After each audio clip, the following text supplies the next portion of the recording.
So we're working on a 2013 Jeep Wrangler. This is a 4-door. It's an unlimited Sahara. We're going to do a vacuum fill on the cooling system here. What I got here is some of Chrysler's 10-year 50/50 premix coolant. That's what it calls for. You don't want to mix coolants together. I know 2013 was sort of the split year for when they transitioned over from 5-year coolant to this newer 10-year stuff. So make sure that you don't mix that stuff together or it will gel. There's a part number there, but always check your VIN. Make sure you put what it calls for in the vehicle. So I've put a bunch into a clean container here. I've got my vacuum filler tool. This is the snap-on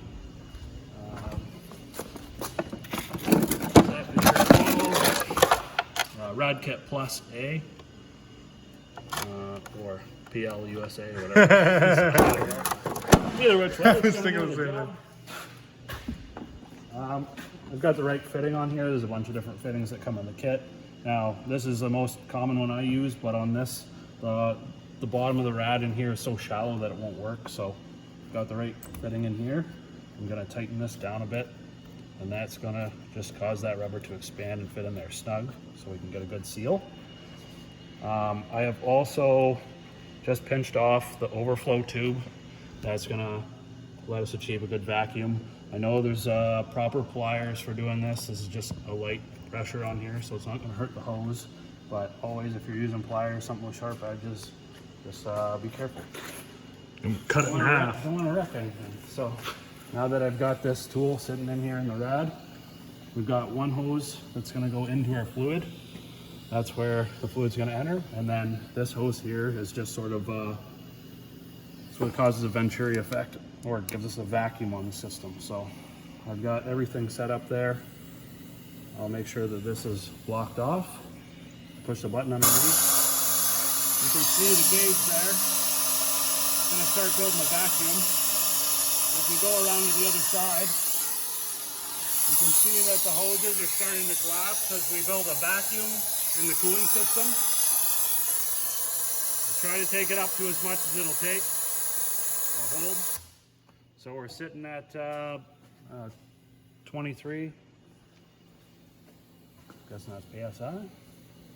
And then I can just slowly turn this valve. You can see the coolant starting to come in now. You can see the pickup here. I've got a screen on the end so it doesn't pick up any debris. And then I'm just gonna watch that, making sure that it's always submerged in coolant. And you can just watch the needle there as a vacuum drops. That's just letting us know that we're just about filled up. Doesn't take much time at all. Does a really good job. Prevents any airlocks in the system, which is big, especially on any of the diesel trucks, the Cummins especially. Okay, so that should be pretty well full now. I can just disconnect this.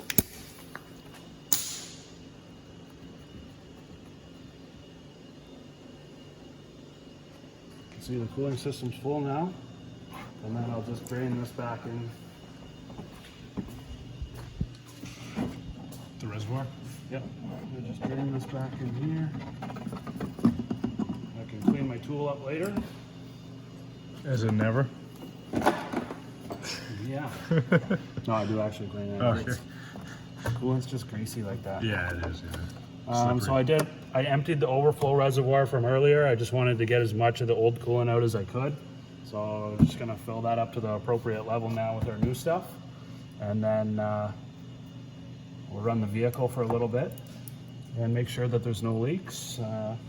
Wash it all off and then take it for a drive and make sure that we got good heat, good flow. The temp goes to the proper area on the gauge. It should be just before half or half.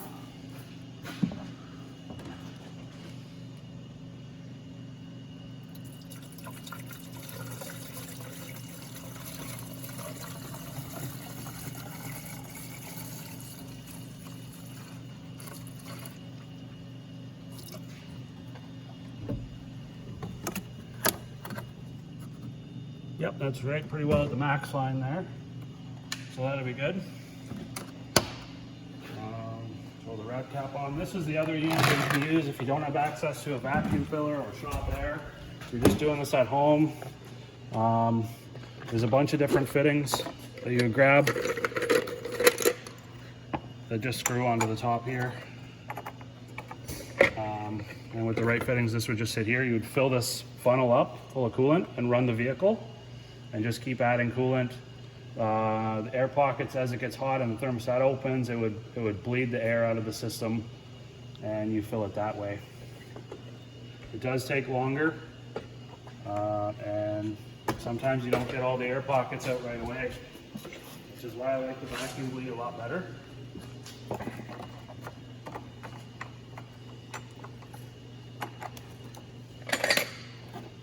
Make sure your cap looks good. There isn't any sludge or anything in around here.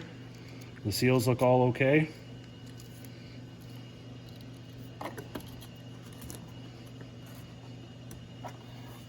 Just like that. Just checking to make sure that there's no leaks. I know there's no leaks from the vacuum that we pulled on the system, but I like to just double check it, you know? It's a good peace of mind. Make sure all your hoses are on good. Just give it a good check over during the week. Give it a bit of a wash off.